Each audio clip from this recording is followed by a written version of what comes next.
Thanks for watching. Don't forget to like, comment, share and subscribe to Mufti Tariq Masood, famous scholar. یہ لوگ تقدیر پہ ایک اعتراض کرتے تھے. اسلام کا عقیدہ تقدیر ہے نا, اسلام کا عقیدہ تقدیر ہے کہ سب کچھ پہلے سے طے شدہ ہے, اللہ کے علم میں سب کچھ ہے, اسی کے حساب سے جنت بھی لکھی جا چکی ہے اور جہنم بھی. یہ اسلام نے بیان کیا.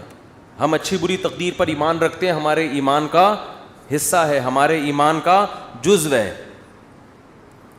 اس پر غیر مسلم کہتے تھے کہ جب سب کچھ پہلے سے ہے تو قرآن کہتا ہے, یہ ابھی بھی کہتے ہیں اور موت کے بعد جب ان کو اللہ عذاب دے گا تو اس وقت بھی کہیں گے کہ اگر اے اللہ تو چاہتا تو ہمیں زبردستی سیدھے راستے پہ بولو لے آ سکتا, اور ہمیں جنت میں جانا ہی نہیں تھا, تو جب جانا ہی جہنم میں تو جا رہے ہیں, تو ہمیں سزا کیوں دے رہا ہے؟ اس میں ہمارا قصور کیا ہے؟ قرآن نے کیا کہا, قل هل عندکم من علم فتخرجوه لنا, تمہیں پہلے سے یہ علم تھا کہ تم نے جہنم میں جانا ہے؟ اگر تھا تو لے آؤ. جواب سمجھ میں آیا؟ یہ جواب نہیں, یہ قرآن سوال کر رہا ہے جس کا اب تک جواب, یہ میں اس کو ذرا آسان انداز میں سمجھاتا ہوں. قرآن نے تو آسان میں, لیکن عربی میں ہے نا, تو میں اس کو اردو میں آسان انداز میں سمجھاتا ہوں. بہت سے لوگ تقدیر کے عقیدے کی وجہ سے کہتے ہیں کہ بھائی جب ہماری قسمت میں گناہ لکھا ہوا ہے, قسمت میں ہر چیز لکھی ہوئی ہے, صرف عمر نہیں لکھی ہوئی کتنا زندہ رہنا ہے, ایک ایک پکوڑا آپ کی قسمت میں لکھا ہوا ہے. حقیقت بتا دوں کہ کتنا کھانا ہے کتنا نہیں کھانا, ایک ایک سموسہ لکھا ہوا ہے, کیونکہ اللہ کا علم تو کامل ہے نا, اللہ کو تو سب پتہ ہے کس نے کتنے پکوڑے کھانے ہیں کتنے نہیں کھانے, کس نے معذرت کے ساتھ کتنی شادیاں کرنی ہیں کس نے نہیں کرنی, کس کے کتنے بچے ہوں گے کس کے نہیں ہوں گے, کس کے بیٹے ہوں گے کس کی بیٹیاں ہوں گے, سب کچھ, کون جنت میں جائے گا اور کون جہنم میں جائے گا, کون فلاں موقع پہ گناہ کرے گا کون فلاں موقع پہ نیکی کرے گا, ایک ایک چیز پہلے سے طے شدہ ہے. یہاں لوگ سوال پوچھتے ہیں کہ جب پہلے سے طے شدہ ہے تو ہم تو اسی کے حساب سے گناہ کر رہے ہیں نا, تو ہمیں اس پہ سزا کیوں ملتی ہے؟ سمجھ میں آ رہی ہے بات کہ نہیں آ رہی ہے؟ تو اس کا قرآن کیا کہتا ہے کہ طے شدہ ہے مگر تمہیں پتہ نہیں ہے. تم تو یہ سوچ کے کر رہی ہوتی ہے نا اپنے پورے اختیار سے, اپنے مکمل اختیار سے ایک جرم تم کر رہے ہوتے ہو. دیکھو کسی کو پہلے سے پتہ ہو کہ میں نے فلاں موقع پہ فلاں بج کے اتنے منٹ پر چوری کرنی ہے, پہلے سے پتہ ہے کہ اللہ نے میری تقدیر میں یہ بولو نا لکھا ہوا ہے. اب آپ کو پتہ ہے یار تقدیر کبھی ٹلتی نہیں ہے, ہفتے کے دن دوپہر 2:03 پر میری تقدیر میں لکھا ہے کہ میں مسجد سے چپل چوری کروں گا. آپ جاؤ 2:03 پہ مسجد سے چپل چوری کرو. اللہ جب آپ کو قیامت کے دن پکڑے سزا دے چوری پہ, تو آپ کہنا اللہ مجھے پہلے سے پتہ تھا, میری تقدیر میں لکھا ہوا تھا, میں نے لوح محفوظ دیکھ لی تھی. تو اللہ آپ کو سزا نہیں دے گا, کیونکہ اللہ نے خود کہا ہے کہ لوح محفوظ میں جو چیز لکھی ہوئی ہے وہ چینج نہیں ہو سکتا. اللہ میں تو مجبور تھا, مجھے پتا تھا, میں نہیں بھی کرتا تو مجھے تقدیر کھینچ کے لاتی اور میں چپل چوری کرتا. لیکن آپ کو پہلے سے پتہ نہیں ہوتا. جب پتہ نہیں ہوتا تو آپ اپنے اختیار سے کر رہے ہوتے ہیں. سمجھ میں آ رہی ہے بات؟ اپنے اختیار سے جا رہے ہوتے ہیں, اپنے اختیار سے چپل چوری کر رہے ہوتے ہیں, اپنے اختیار سے پکڑے جاتے ہیں. اس کی مثال اور آسان کر کے, ایک دن کیا ہوا, زید نے بکر کا قتل کر دیا. زید نے کیا کیا؟ بکر کو قتل کر دیا. ہفتے کے دن 2:03 پہ آپ نے زید کو پکڑ لیا, بیٹا تو نے بکر کو قتل کیا ہے, ہم تجھے کیا کریں گے؟ قتل کریں گے سزا کے طور پر. زید کہتا ہے دیکھو بکر کی تو عمر اتنی تھی, بکر نے اس سے زیادہ زندہ نہیں رہنا تھا, ہمیں پتہ ہے ہر آدمی کی عمر پہلے سے طے شدہ ہے. تو زید نے تو اتنے ہی سال زندہ رہنا تھا. حدیث میں آتا ہے ماں کے پیٹ میں جب بچہ ہوتا ہے تو پہلے سے فرشتہ لکھ کے چلا جاتا ہے کتنے عرصے کے لیے زندہ رہے گا یہ. تو اس نے تو ہفتے کے دن 2:03 پہ مرنا تھا, اس سے زیادہ اس نے زندہ نہیں رہنا تھا. بتاؤ سچ کہہ رہا ہوں؟ آپ کہیں گے بھائی بالکل سچ کہہ رہا ہے. لیکن آپ اس بیس پہ زید کو چھوڑ دو گے؟ آپ بولو گے کہ یہ بات اللہ کو پتہ تھی, کسی اللہ کے علاوہ کسی کو پتہ نہیں تھی. تیری نظر میں تو وہ ابھی زندہ رہنے والا تھا, تو نے تو اپنے اختیار سے جا کے اس کو 2:03 پہ قتل. یہ تو قتل کے بعد پتا چلا ہے کہ اس نے زندہ رہنا تھا, تجھے تھوڑی پتا تھا. اگر زید کی سمجھ میں یہ دلیل نہ آئے نا اور کہے نہیں نہیں نہیں میں نے تو مارنا ہی تھا, تو آپ زید کو بولے ٹھیک ہے پھر ہم تجھے قتل کرتے ہیں.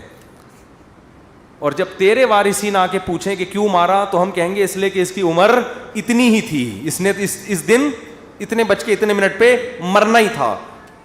یہ دلیل زید اپنے خلاف کبھی بھی نہیں مانے گا, دوسرے کے خلاف مانے گا.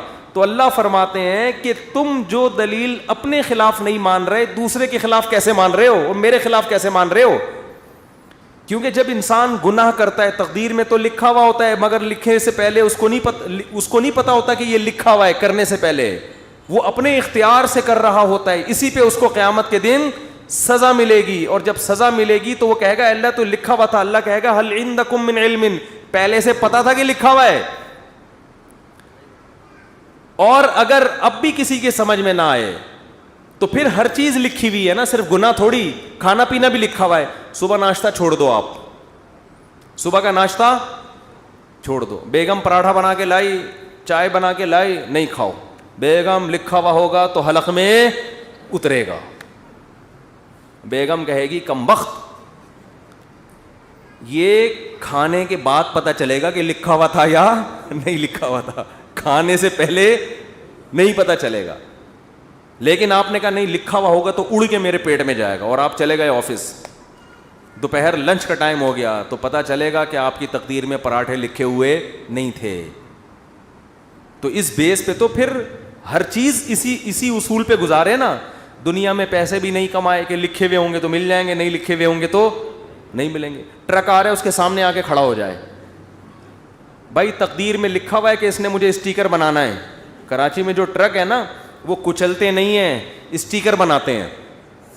اتنے بھاری بھاری ٹرک ہوتے ہیں, ان کے ٹائر کے نیچے اللہ نہ کرے کوئی بندہ آ جائے, لاش بھی نہیں ملتی اس کی. تو اب ٹرک کے سامنے آ جاؤ ہے بھائی, اور بولو بھائی لکھا ہوا ہوگا تو مروں گا. اور واقعی جس کی تقدیر میں نہیں لکھا ہوا ہوتا ٹرک کے سامنے آگے بھی مرتا نہیں ہے, کچھ ہو جاتا ہے کچھ نہ کچھ, لیکن آپ کبھی ٹرک کے سامنے نہیں آتے. تو جو آدمی زنا کر رہا ہے, یار تقدیر میں لکھا ہوا ہوگا تو بچ جاؤں گا, نہیں لکھا ہوا ہوگا تو اس کو بولو تو ٹرک کے سامنے بھی آ جا, تقدیر میں لکھا ہوا ہوگا تو مرے گا, نہیں لکھا ہوا ہوگا تو نہیں مرے گا. ہمیں پہلے کچھ نہیں پتا, اسی پر امتحان ہے, آزمائش اسی پر ہے. اللہ کو تو پتا ہے سب کچھ, ہمیں نہیں بتا. اگر ہمیں بتا دیتا پھر آزمائش ختم, پھر ہم نہ زندگی کی فکر کرتے نہ کھانے کی فکر کرتے. میں بیٹھا رہتا, بھائی بیگم مجھے آج پتہ, میں نے لوح محفوظ میں جھانک کے دیکھا ہے کہ میری تقدیر میں 4 شادیاں پراٹھوں سے زیادہ مزے کی مثال کون سی ہے؟ میری تقدیر میں یہ 4 لکھی ہوئی ہیں, مجھے رشتہ تلاش کرنے کی ضرورت نہیں ہے. اور واقعی کچھ لوگوں کی تقدیر میں لکھی ہوئی ہوتی ہیں, وہ نہیں بھی کر رہے ہوتے پھر بھی ہو جاتی. پنجاب میں ایک بہت بڑے بزرگ ہیں, نام نہیں بتاؤں گا, تو وہ 4 ہیں ان کی ماشاءاللہ. میں نے کہا بھائی یہ کیسے؟ انہوں نے کہا جو بیوہ ہوتی ہے نا محلے میں, لوگ زبردستی ان کے کھاتے میں لا کے ڈال دیتے ہیں, زبردستی ان کے کھاتے میں لا کے ڈال دیتے ہیں. حضرت آپ پاؤں پکڑتے ہیں, حضرت وہ بیچارے کر لیتے ہیں, نہیں چاہتے ہوئے بھی کر لیتے ہیں. تو دیکھو یہاں لوگوں کو مل نہیں رہی, اور جن کی تقدیر میں لکھی ہوئی ہے زبردستی ان کے کھاتے میں لا کے ڈالی جا رہی. تو شکر ہے 4 سے زیادہ کی اجازت نہیں ہے, ورنہ پنجاب کی ساری بیوائیں اور مطلقہ ان کے کھاتے میں. بڑے نیک ہیں وہ بزرگ, بہت نیک ہیں. تو اس لیے قرآن یہاں بھی بجائے آپ کا سوال کا جواب دینے کے نا کہ تقدیر میں لکھا ہوا ہے, قرآن آپ سے سوال کر لیتا ہے الٹا. تو یہ بھی ایک دلیل سے بات کرنے کا طریقہ ہوتا ہے کہ آپ اگلے کا سوال دینے کے بجائے آپ کہیں چل مان لیا تیری بات ٹھیک ہے, لیکن پھر ہمارا اس پہ یہ سوال ہوتا ہے, اس کا تو جواب دے. وہ قیامت تک بوکھلاتا رہتا ہے, اس کے پاس اس کا جواب نہیں ہوتا. تو ہمارا ایمان ہے, ہمارے ایمان کا حصہ ہے یہ چیز کہ ہر چیز پہلے سے طے شدہ ہے, جنتی بھی جہنمی بھی سب کچھ. کل میسر لما خلق له. حدیث میں آتا ہے کہ جس کو اللہ نے جو جہاں کے لیے بنا ہے نا, اس کو ویسے اعمال کی توفیق ملتی ہے. اب ہمیں نہیں پتا ہمیں اچھے اعمال کی توفیق ملے گی یا برے اعمال کی, کر کے دیکھ لو, اگر اچھے اعمال کرنا شروع کر دو گے اس کا مطلب جنت لکھی ہوئی ہے, برے کرنا شروع کر دو اس کا مطلب جہنم لکھی ہوئی ہے. تو یہ آپ اس لحاظ سے تقدیر آپ کے ہاتھ میں ہے, کیونکہ ہمیں علم نہیں ہے. اور اللہ نے یہ قرآن میں جگہ جگہ کہہ دیا لا یظلم ربک احدا, تیرا رب کسی پہ ظلم نہیں کرے گا. ایک آدمی جنت میں جانا چاہتا ہے, میں زبردستی اٹھا کے تقدیر کی وجہ سے جہنم میں پھینک دوں, ایسا نہیں ہوگا. اور ایک آدمی جہنم میں چھلانگ مارنے کی کوشش کر رہا ہے اور میں اس کی تقدیر میں لکھ دوں کہ یہ جنتی ہے, نہ ایسا نہیں ہوگا. تیرا رب کسی پہ ظلم نہیں کرے گا.